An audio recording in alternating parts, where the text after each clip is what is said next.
Retro media நேயர்களுக்கு வணக்கம். நான் உங்கள் பிரவீன் கேஎஸ். இன்னைக்கு எந்த படத்தோட ரிவ்யூ பார்க்க போறேன்னா ரெட்ரோ கார்த்திக் சுப்புராஜ் படம். கார்த்திக் சுப்புராஜ் இதுக்கு முன்னாடி ஜிகிர்தண்டா டபுள் எக்ஸ்எல் அப்படின்னு சொல்லிட்டு ஒரு பிளாக் பஸ்டர் ஹிட்டை கொடுத்துருந்தாரு. ரொம்ப அழகாக அந்த படம் இருந்து, முக்கியமாக அந்த படத்தோட கிளைமேக்ஸ் எனக்கு அது ஸ்டேஜ் பண்ண விதம், என்னதான் அது வந்து சினிமாட்டிக் லிபர்ட்டி யூஸ் பண்ணி ரொம்ப எவிடென்ட்டாக பயங்கரமாக பண்ணியிருந்தாலும் கூட ஒரு ஆடியன்ஸாக உட்காந்து பார்க்கும்போது அப்படி ஒரு கனெக்டிங் ஃபேக்டர் இருந்தது.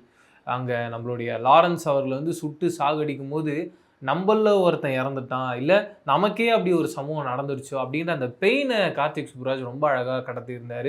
அதுதான் அந்த படத்தோடைய மிகப்பெரிய வெற்றியாக நான் பார்த்துருந்தேன். இன்னொரு பக்கம் எஸ்ஜே சூர்யா அண்ட் ராகவா லாரன்ஸ் இவங்க ரெண்டு பேருக்குள்ளே இருக்க அந்த வார், அந்த டை ஆஃப் அப்படின்றது பயங்கரமாக இருந்தது.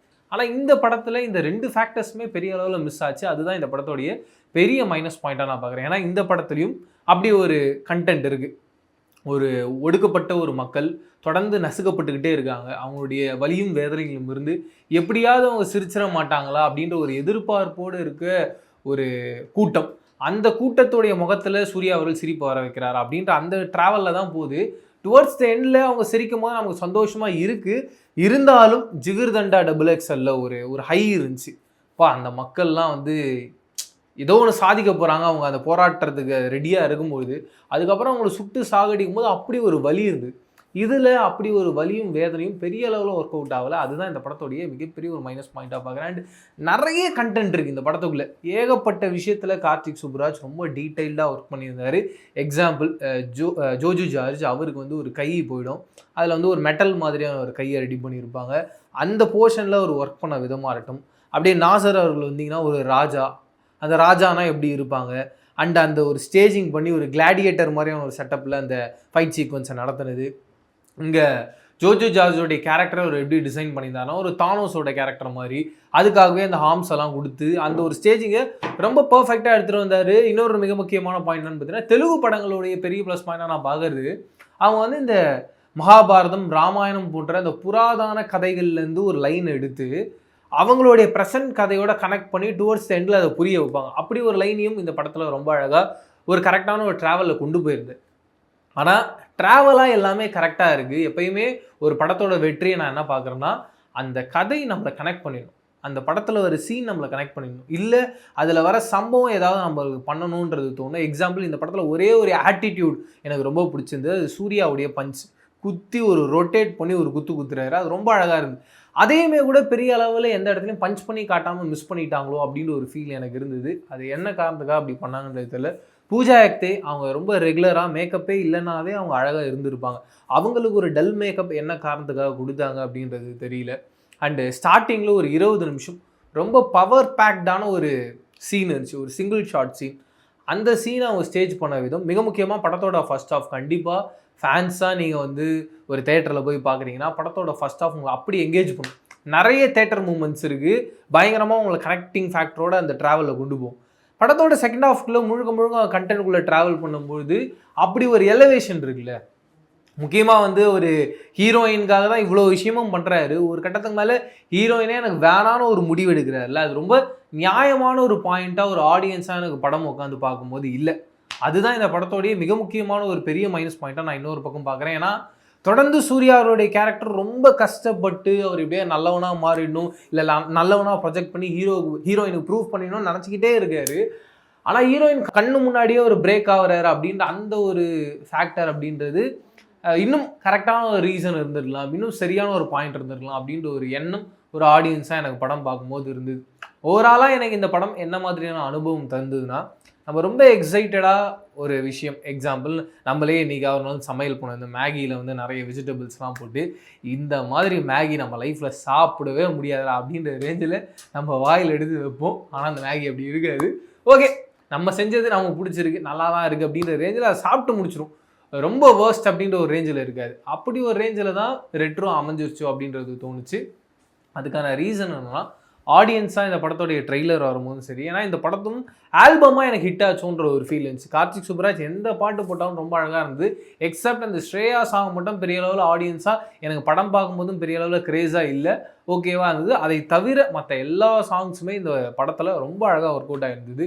அண்டு இந்த திரைப்படத்துடைய சினிமோட்டோகிராஃபர் ஸ்ரேயாஷ் கிருஷ்ணா ரொம்ப அழகாக ஒர்க் பண்ணியிருந்தார். சினிமோட்டோகிராஃபியாக ரொம்ப பியூட்டிஃபுல்லாக இருந்தது. அண்ட் இந்த படத்தோட எடிட்டர் அவரும் ரொம்ப அழகாக ஒர்க் பண்ணியிருந்தார். இந்த டீமாக ரொம்ப அழகாக இருக்காங்க. பட் எக்ஸிக்யூஷன் லெவலில் ஒரு ஸ்டேஜிங் லெவலில் பெரிய லெவலில் மிஸ் பண்ணிட்டாங்களோன்றது தோணுச்சு. முக்கியமாக படத்தோட ஓப்பனிங்லேயே ஒரு சின்ன பையன் கேரக்டர் சூர்யா அவர்கள் மாதிரி ஃபைட் பண்ணுற மாதிரி காட்டுறாங்க. அதில் நடுவில் கார்ட்டூனில் சூர்யா அவர்களை கொண்டு வந்த ஐடியா நல்லா இருக்குது. ஆனால் ரிப்பீட்டேஷனாக ஒரு ஷாட்டுக்கும் அது பண்ணும்போது ஆடியன்ஸாக பார்க்கும்போது கொஞ்சம் தகட்ட ஆரம்பிக்குது. ஏன்னா அவர் தான் சூர்யான்ற நினைப்பில் தான் நம்ம பார்க்கணும். எப்பயுமே நம்ம நினைப்பில் நாமளாக இமேஜின் பண்ணி பார்க்கணும் தெரியுங்களா, அதுக்கு எப்பவுமே பவர் அதிகம். அதை ஸ்க்ரீனில் காமிச்சிட்டாங்க அப்படின்போது அது பவர் கம்மியாயிடுது. அதை இவங்க பண்ணிட்டாங்களோ அப்படின்றது தான் கஷ்டமாக இருந்துச்சு. கார்த்திக் சுப்புராஜ் நிறைய எக்ஸைட்டிங்கான ஐடியாஸை இதுக்குள்ளே வச்சுருந்தாரு. ஆனால் அந்த எக்ஸைட்டிங்கான ஐடியாஸ் நிறைய இருந்ததுனாலே இது கதையாக ரொம்ப பெரிய கதையாக மாறி கேரக்டர்ஸாக பெரிய கேரக்டர்ஸாக மாறி கரெக்டாக அந்த கதைக்குள்ளே சொல்ல வந்த மெசேஜையும் கதைக்குள்ளே சொல்ல வந்த லவ்வையும் இந்த 2 எமோஷனையும் கரெக்டாக ஆடியன்ஸ்கிட்ட கடத்த முடியாமல் மாட்டிக்கிட்டாங்களோ அப்படின்ற ஒரு ஃபீல் தான் எனக்கு இந்த ரெட்ரோ படம் பார்த்ததுக்கு அப்புறமா புரிஞ்சுது. அண்டு நீங்கள் எல்லாருமே பார்த்துருப்பீங்க, இந்த ஜிகிர்தண்டா XXL இந்த சட்டானி அப்படின்ற ஒரு கேரக்டர் ஒருத்தர் பண்ணியிருப்பார். அவர் இந்த படத்தில் வந்து ஒரு டேட் லிட்டில் பிரின்ஸாக நடிச்சிருக்காரு. அவரோட ஆக்டிங் நல்லா இருந்தது, அவர் பண்ணுற விஷயங்கள் நல்லா இருந்தது. பட் அந்த கேரக்டருமே வந்து இன்னும் டீட்டெயிலாக வேறு ஏதாவது ஒரு சம்பவமான ஒரு விஷயம் பண்ணிக்கலாம். ஏன்னா அந்த கேரக்டரும் சூர்யா அவருடைய கேரக்டரும் நட்பு அப்படின்ற மாதிரி கூப்பிட்டுக்கிறாங்க. கண்டிப்பாக அதுக்கான ஒரு பெரிய போர்ஷன் ஷூட் பண்ணியிருப்பாங்கன்றது நமக்கு தெரியுது. ஆனால் ஆடியன்ஸாக படம் பார்க்கும்போது ஒரு ஒரு டயலாகில் அது ஆரம்பிச்சிருது. நீங்கள் என்னன்னா 2 பேரும் நட்புன்னு கூப்பிட்டீங்க, அது புரியவே இல்லை. அண்டு எக்ஸ்ட்ராடனரியான வில்லன் கேரக்டர்ஸ் கொண்ட ஒரு உலகமாக இது இருக்குது. அதில் மிக முக்கியமான வில்லனாக ஜோஜியோ ஜார்ஜ் இருக்கார், நாசர் இருக்கார், இப்போ நான் சொன்னல ஒரு கேரக்டர் அவர் இருக்கார், ஓப்பனிங்கில் சாய் தீனா இருக்கார். இத்தனை கேரக்டர்ஸ் இருந்துமே நம்ம படமாக பார்க்கும்போது அவங்க யாருமே ஒரு ஹெவியான வில்லனாக தெரில. எக்ஸாம்பிள் எஸ்ஜே சூர்யா வந்து இந்த ஜிகிர்தண்டா XXL அவர் வந்து ஒரு இன்னசென்ட்டான கேரக்டர் மாதிரி மாட்டிப்பார் ராகவா லாரன்ஸ் கிட்ட. அப்போ ராகவா லாரன்ஸை பார்க்கும்போது நமக்கு பயமாக இருக்கும், டக்குன்னு எஸ்ஜே சூர்யாவை பார்க்கும்போது பாவமாக இருக்கும். அந்த ஒரு ஃபீலே நமக்கு இல்லை. எப்படினாலும் ஹீரோ அடிச்சு துவம்சம் பண்ணிவிடுவார், நம்ம ஹீரோ எதுவுமே பண்ண முடியாதுன்ற அந்த ஃபீலிங்கில் தான் நம்ம படம் ஃபுல்லாக பார்த்துட்ருக்கோம். அதுவே இந்த படத்தோடைய ஒரு பெரிய மைனஸ் பாயிண்ட்டாக நான் பார்க்குறேன்.